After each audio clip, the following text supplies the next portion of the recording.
하나님 말씀 야고보서 5장 7절에서 11절까지 봅니다. 저와 여러분이 한 절씩 받들어서 읽도록 하겠습니다. 그러므로 형제들아, 주께서 강림하시기까지 길이 참으라.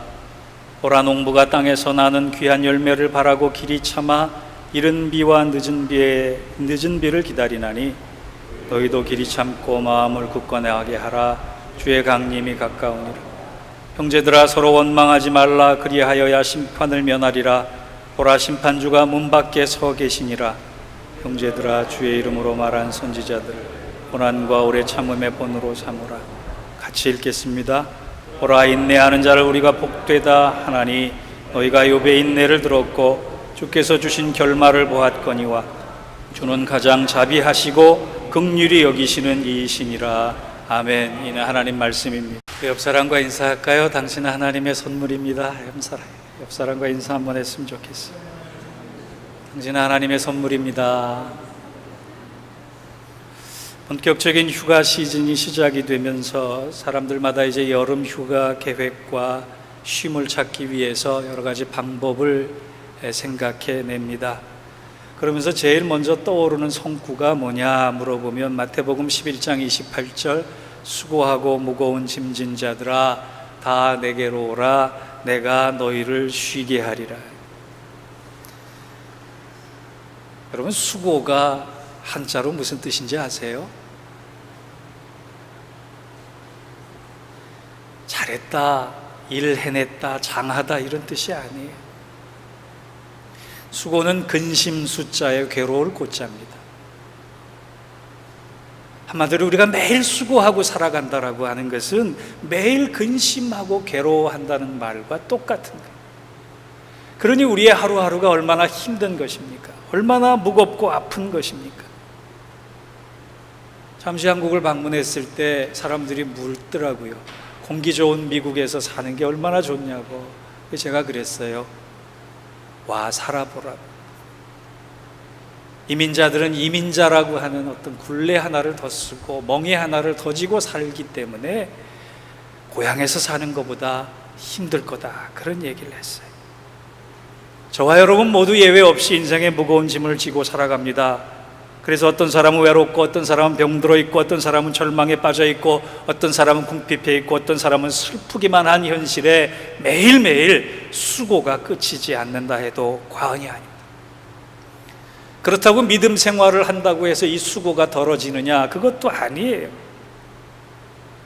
아무리 애쓰고 수고해도 변한 것도 없고 변할 것 같지도 않고 열리는 것도 없고 열릴 것도 없는 것처럼 이 막막한 현실 앞에 우리는 믿음 생활을 하면서도 그 믿음이 흔들릴 때가 생긴단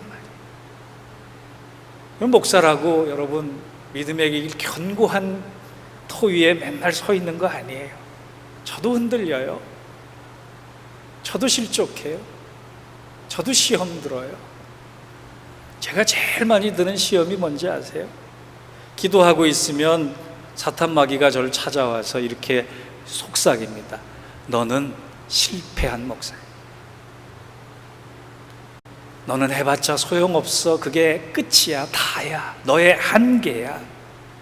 너는 아무리 해도 안 돼 라고 속삭이는 것 같아요. 그 속삭임을 듣고 보면 진짜인 것 같습니다. 그러다 보면 이거 하면 뭐하나, 하나님 혼자 편히 믿고 말지 하나님 나라를 위해 이렇게 애쓰고 사는 게 무슨 소용이 있나 라는 생각이 들 때도 있단 말이에요. 하나님 앞에 부름받아 목사로 살아가고 있는 저도 이렇게 흔들리는데 여러분 일상을 살아가면서 그 고된 삶 속에 얼마나 여러분이 믿음의 흔들림을 경험하겠느냐 생각해 보니까 오늘 말씀을 꼭 전해야겠다는 생각이 들었습니다. 여러분, 믿음이 흔들릴 때 성경은, 하나님은 우리에게 뭐라 말씀하시느냐? 첫째, 믿음이 흔들릴 때마다 끝까지 인내하는 신앙을 가지라, 이렇게 말씀하고 계세요. 오늘 본문 5장 7절에서 8절까지 읽어보면 그러므로 형제들아, 주께서 강림하시기까지 길이 참으라. 보라, 농부가 땅에서 나는 귀한 열매를 바라고 길이 참아 이른 비와 늦은 비를 기다리나니 너희도 길이 참고 마음을 굳건하라 하라. 주의 강림이 가까우니라. 이 짧은 두 절의 구절 가운데 길이 참으라, 참으라, 인내하라 3번이나 강조하고 있어요. 제가 주중에 마음이 울적해서 어떤 목사님의 설교를 들었더니 이런 예화가 있더라고요. 이항아 작가의 나무라고 하는 수필이 있는데 그 나무라고 하는 수필에 보면 나무에게는 3종류의 친구가 있었다 그래요. 달이 있었고 바람이 있었고 새라는 친구가 나무에겐 있었다는 거예요. 그런데 달은 어떤 친구냐? 가까이 하기엔 너무 먼 당신이라는 거예요. 늘 일정한 간격을 두고 쳐다볼 수밖에 없는 친구. 바람이라고 하는 건 아주 변덕스러운 친구예요. 지가 오고 싶을 때 오고 가고 싶을 때 가는 친구라는 거예요. 새라는 친구는 역시 바람같이 믿지 못할 친구인데 자기 마음 내키는 데 찾아와서 수다란 수다는 다 떨고 자기 지쳤을 때 찾아와서 쉼을 얻고 기운을 얻으면 푸드득 날아가 버리는 야속한 친구라는 거예요. 그래도 그만한 친구가 있는 것이 나무는 외롭지 않겠다, 그렇게 수필을 쓴 겁니다. 이 달과 바람과 새를 성도에게 적용하면 이렇게 된다 그래요. 달 같은 성도는요, 교회에 나오긴 나오는데 일정한 거리를 두고 나와서 예배만 참석하고 간다는 거예요. 행사와 사역에는 관심도 없고 다른 사람의 봉사에는 눈 한 번 안 주고 나는 마땅히 해야 할 일을 했다라고 해서 예배만 드리고 가는 성도. 무슨 성도? 달 같은 성도. 저는 보름달처럼 생겼잖아요. 또 바람 같은 성도가 있는데 바람 같은 성도는 어떤 성도냐? 기분 좋으면 주일 예배 나오고 기분 나쁘면 사라져버리는 성도가 바람 같은 성도래. 그런데 새 같은 성도가 아주 좋다라고 얘기를 합니다. 새 같은 성도는 어떤 성도냐? 나무에 날라와서 둥지를 틀고 짝짓기를 하고 알을 낳고 부화할 때까지 오랜 시간 나무와 더불어 생명을 품고 있다가 생명을 낳고, 새는 힘들면 찾아와서 쉴 때도 있지만 나무가 외롭다고 이야기할 때쯤 되면 찾아와서 너 외롭지? 내가 노래 불러줄게 라고 노래를 불러주는 친구. 이런 친구 같은 성도. 여러분, 교회에는 어떤 성도가 많아야 되겠습니까?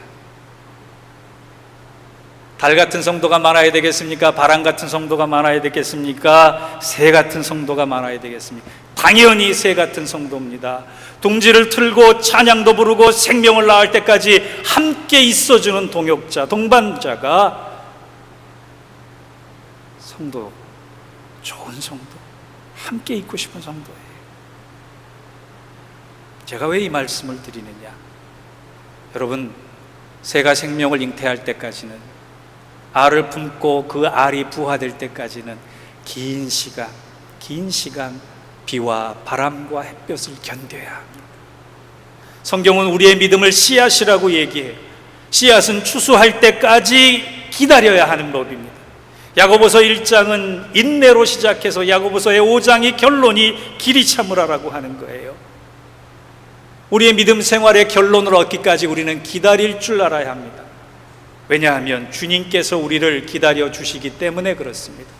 내가 주님을 기다리는 것이 아니라 주님이 내가 사람 될 때까지, 내가 성령 충만해질 때까지, 내가 믿음 생활 잘할 때까지, 내가 회개할 때까지, 내가 하나님 뜻대로 걸어갈 때까지 주님께서 참아주시는 거예요. 어떤 사람 그래요. 왜 세상의 끝날이 빨리 안 오는지 모르겠다. 주님 내일이라도 당장 오셨으면 좋겠다. 여러분, 그럼 우리 다 죽습니다. 왜 종말이 더딘지 아세요? 우리에게 주님이 시간을 주시기 때문에, 기회를 주시기 때문에 그래요. 사랑하는 성도 여러분, 믿음의 한 결실을 보기를 원합니까? 우리 교회가 아름다운 모습에 정말 하나님 원하시는 교회로 성장하고 견고한 터 위에 서 있기까지 우리는 기다려야 할 줄 믿습니다. 또 내 신앙이, 내 기도가 응답되면서 하나님 나라의 아름다운 결실을 맺을 때까지, 믿음이 흔들릴 때마다 생각해야 할 것은 내가 하나님의 때까지, 하나님의 손길이 오기까지, 하나님 안에서 열매 맺기까지 참자, 인내하자. 그러면 반드시 추수할 것이다. 그렇게 믿고 믿음으로 참아가시는 여러분 되시기를 주의 이름으로 축원합니다.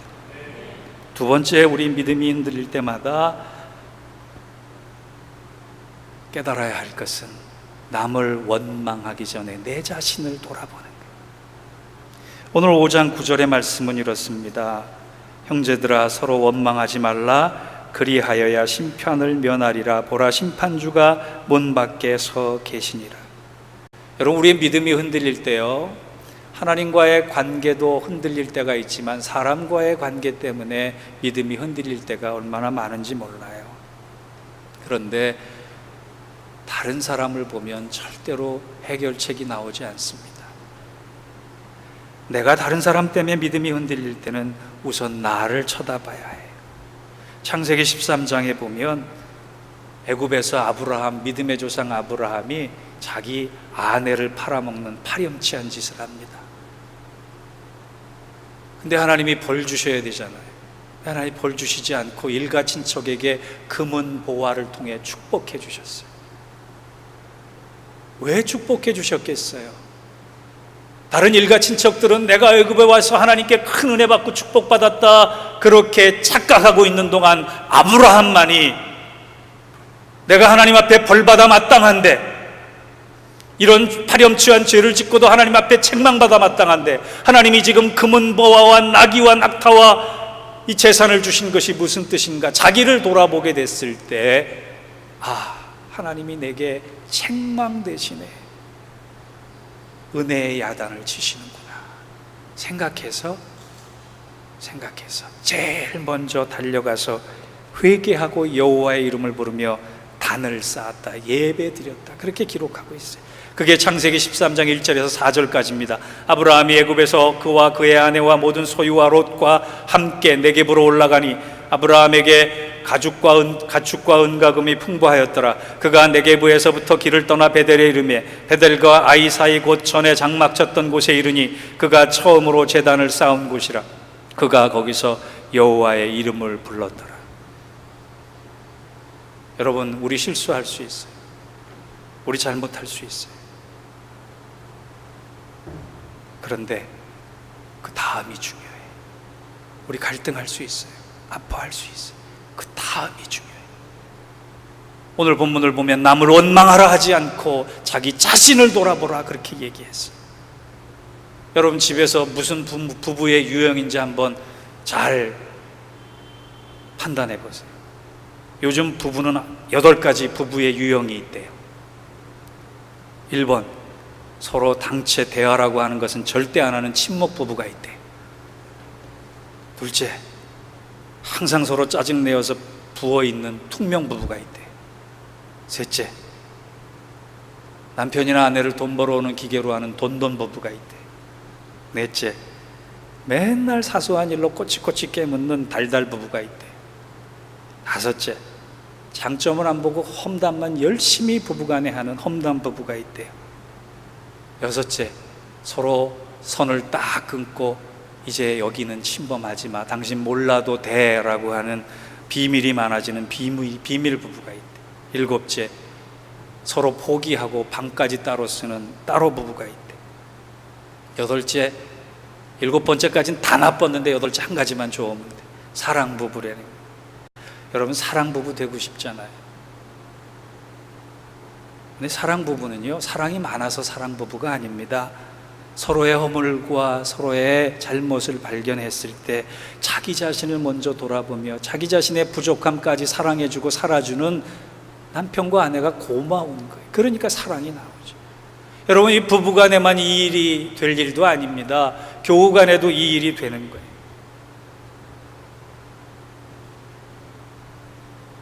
내 자신을 돌아보면 아브라함이 그랬던 것처럼 나는 은혜 받을 자격이 없는 사람인데, 하나님 사랑받을 자격이 없는 사람인데, 그게 깨달아지지 않겠어요? 저는 구약 성경을 한마디로 줄여서 이야기하라면 나는 너희의 하나님 되고 너희는 내 백성 되리라, 그 말씀으로 요약할 수 있다 생각해요. 그런데 그 말이 유효하기까지는 우리가 자격이 있어 그런 거 아니에요. 우리 자신을 돌아보면 한없이 부족하고 허물 많고 죄 많은 존재인데, 그럼에도 불구하고 나를 끝까지 나는 너의 아버지 되고 하나님 되고 너는 나의 백성 되리라 말씀해 주셨어요. 그러니 우리 원망하지 않고 사랑해야 되지 않겠습니까? 저는 사랑에 대한 단호한 결론을 목사로서 3가지 가지고 있어요. 첫째, 사랑에 대한 저의 결론은 이런 것입니다. 사랑은 받는 것보다 주는 것이 더 행복한 것이다. 둘째, 사랑은 하나님이 우리에게 가장 원하고 계시는 것이다. 셋째, 사랑은 내가 없어질지라도 생명의 열매로 반드시 맺혀진다라고 하는 거예요. 여러분, 믿음이 흔들릴 때, 다른 사람 때문에 내 믿음이 약해질 때 서로 돌아보아 원망하지 않고 나 자신을 돌아보아 나를 사랑하고 계시는 하나님의 사랑에 힘입어 더 큰 사랑의 메신저 될 수 있는 저와 여러분 되시기를 주의 이름으로 축원합니다. 마지막 3번째, 믿음이 길이 흔들릴 때 누구를 본받아서 참아야 하느냐? 오늘 성경은 농부와 선지자와 욥의 믿음을 생각하라 그랬습니다. 5장 10절에서 11절을 보면 이래요. 형제들아, 주의 이름으로 말한 선지자들을 고난과 오래 참음의 본으로 삼으라. 보라, 인내하는 자를 우리가 복되도다 하나니 너희가 욥의 인내를 들었고 주께서 주신 결말을 보았거니와 주는 가장 자비하시고 긍휼히 여기시는 자이시니라. 오늘 보니까 참되 그냥 참지 말고 모델이 있으니까 그 모델을 닮아서 참아라. 그 모델이 누구냐? 첫째, 농부입니다. 여러분, 농사 쉬운 것 같지만요, 그 농사 지어서 햅쌀이 우리 상에 올라올 때까지, 추수될 때까지 논두렁에 벼는 농부의 1000번 발자국을 들어야지 맺힌다라고 하는 얘기입니다. 여러분, 하루에 1000번 발자국을 이룰 수 없습니다. 비가 오나 바람이 부나 태풍이 오나 떼약볕이 비르나 병충해가 생겨도 농부는 그 발걸음을 봄, 여름, 가을까지 1000번이나 옮기면서 그 벼가 잘 자랄 수 있을 때까지 기다려주고 품고 사랑해주고 다듬어주는 거예요. 여러분, 그 시간 견디는 게 쉽겠어요? 그래서 결실이 올 때까지 농부를 보고 배워라. 또 2번째, 선지자를 보고 배우라 그랬어요.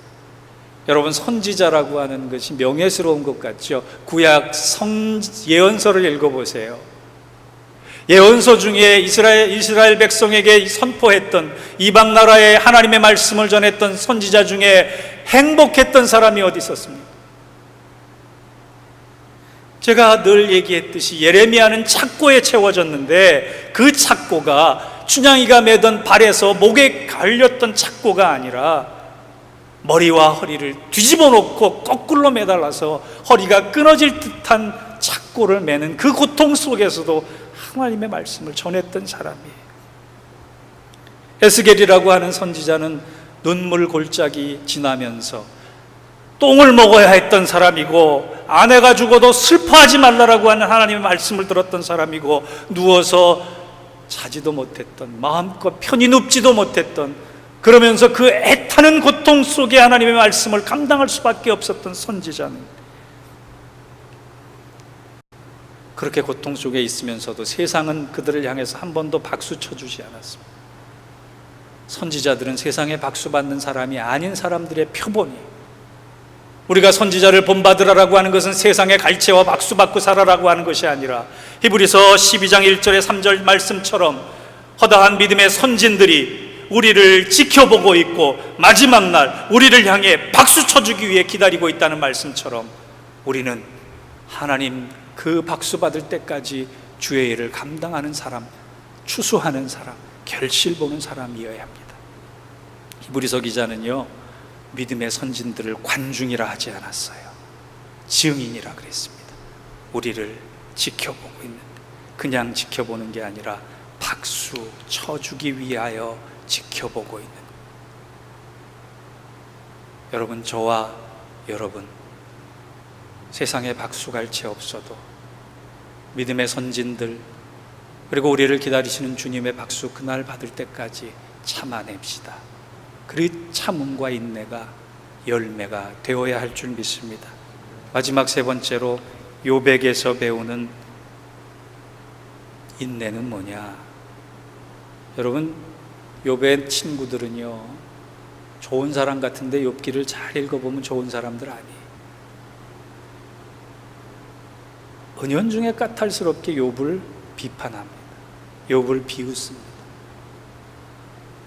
욥이 그 친구들의 가문이설에 마음이 녹아내렸으면 마지막까지 못 견뎠어요. 오늘 야고보가 얘기하는 욥의 인내를 배우라라고 하는 것은 사람 소리 듣지 말고 기도하며 하나님의 뜻을 듣고 구하고 견뎌내라. 맨 마지막에 잘 견뎌낸 욥의 축복이 뭐였어요? 내가 귀로 대하여 듣기만 하였사오나 이제는 눈으로 주를 배옵나이다. 예수 수십 년 믿어도 귀로 듣고 눈으로 듣고 입으로 믿고 머리로 알고 있는 예수가 무슨 상관이 있어요? 내 눈으로, 내 마음의 눈으로 한 번도, 믿음의 눈으로 한 번도 만나지 못한 믿음의 사람이라면 불행한 것입니다. 우리 1년의 반을 지나면서 믿음에 흔들릴 때 오늘 인내를 배웁시다. 그리고 추수할 때까지 주님은 우리를 붙잡고 계신다는 약속을 믿읍시다. 저는 주중에